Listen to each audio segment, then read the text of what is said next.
All right. Hello, Dr. Stevers. Excited to see you and join you again for a little behind the scenes look behind Dr. Steve's music, which I realize has an acronym as BDSM. So hopefully you're getting some pleasure out of these videos and these songs, but I digress. Today we are taking a behind the scenes look at the creation of When I Om. So When I Om, let's give you a little context of where the song idea came from. I was actually in Costa Rica for a yoga teacher training, and I was walking on the beach after a morning session, and just this melody started coming to my head, this kind of lyrical phrasing melody of When I Om. And it had this, I was going back and forth a little bit between kind of a hymn, kind of gospel feel, like when I Om, there'll be no sadness. So kind of this like gospel-y type of feel. But then also, I think it could also lend itself well to kind of a reggae feel. When I Om, there'll be no sadness. So kind of depending on what I wanted to do with my voice, kind of made the distinction between if it was more reggae-ish or gospel-ish. The way I recorded it, I ended up kind of going with the gospel-ish type of deal. If I had backup singers and stuff, I think there's a little bit of a call and response that's going on too. When I Om, there will be no sadness. So you could have that play of the call and response. So I just started fleshing that out a little bit with obviously the theme of the song being Om, yoga, and that yoga sound of just this being in the moment, the light, and that the sound of Om and saying Om and focusing on Om brings us to our home self. Now I have since, I kind of go in and out of yoga from time to time, but that's where I was at. My headspace was really in this yogic philosophy, and Om and home being very much interjoined. Again, I had this little call and response feel that I liked. And from chord wise, really basic chord progression with G, C, G,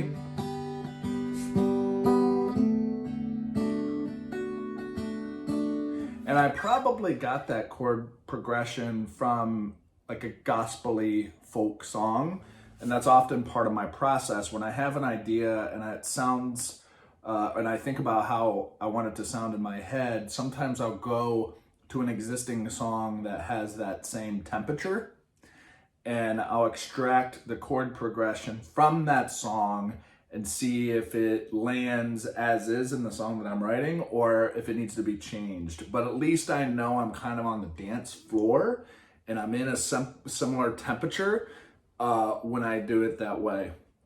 Plus, I'm not really a great enough musician to where I just know chord progressions and I know which key and I know the various progressions of the key that I'm in.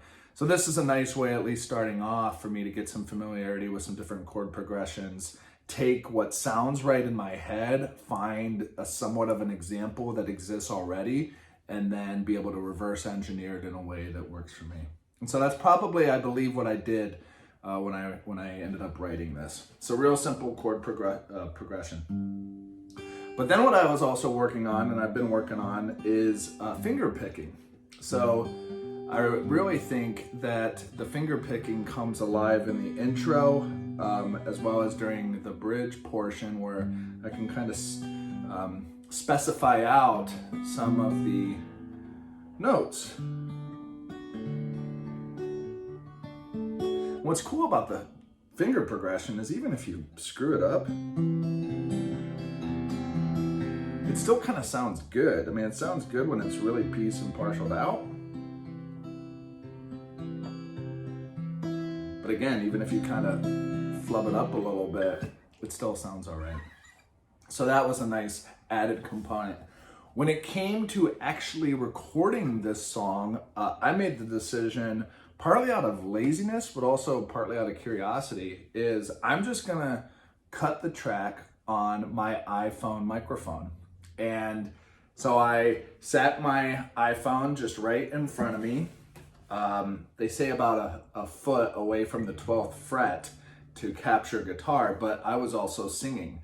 So it was just a single track with both my vocals and the guitar on this track. And I just did it straight into the voice notes on my iPhone. So I'm playing and I'm singing just right into my iPhone voice note. And then I took that audio file, that WAV file, and I put it into GarageBand. So I airdropped it to my Mac, put it in GarageBand, and from an effects standpoint, there's two dials. There's a reverb dial and an ambient dial. So I dialed those up a little bit, about halfway.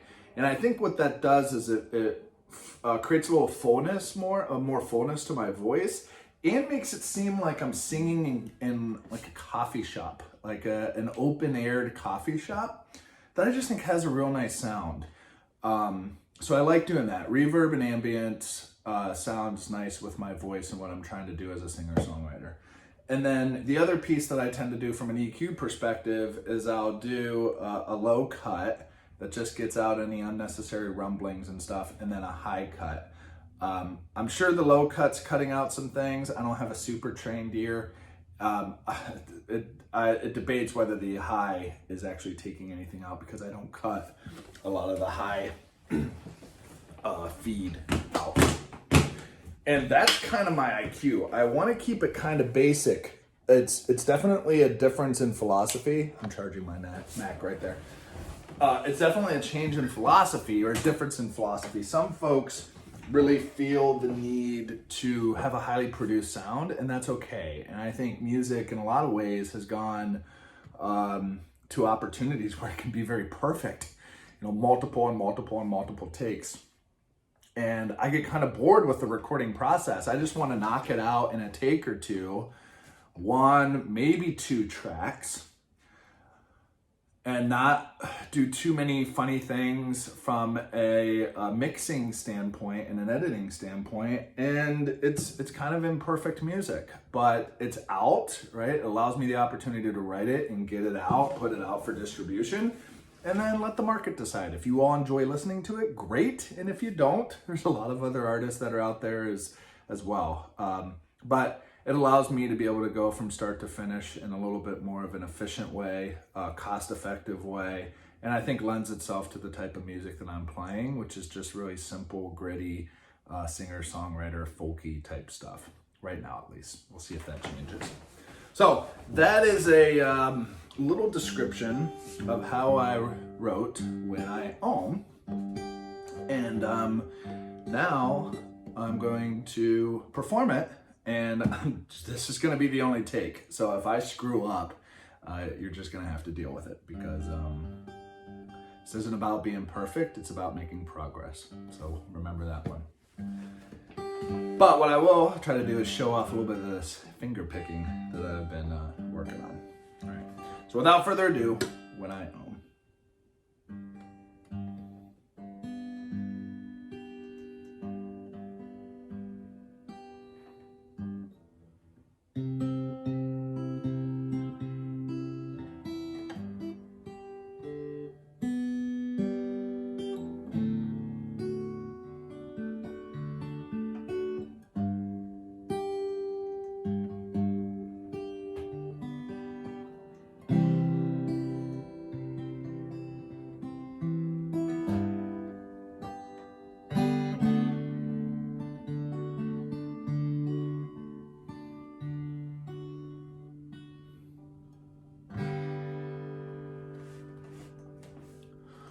When I own, there'll be no anger.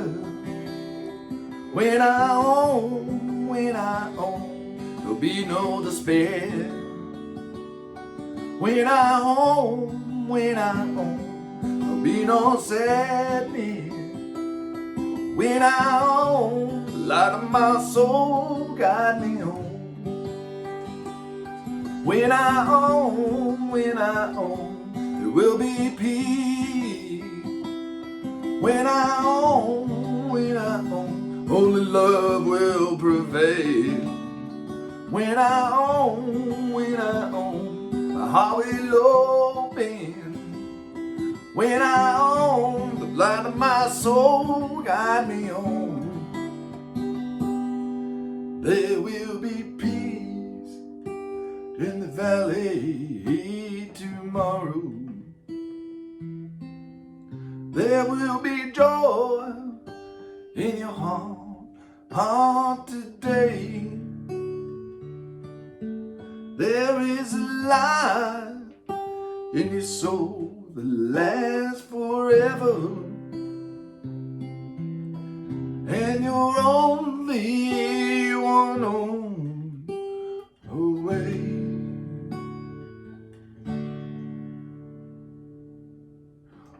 When I own, there'll be no anger. When I own, only love, despair. When I own, there'll be no sadness. When I own, the light of my soul guide me home. When I own, there will be peace. When I own, only love will prevail. When I own, my heart will open. And when I own, light of my soul guide you home. When I own, light of my soul guide me home.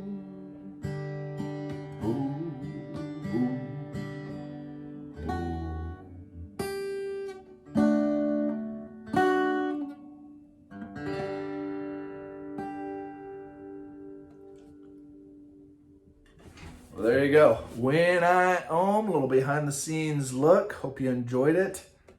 Namaste, everybody. We'll see you soon. From Dr. Steve Music, signing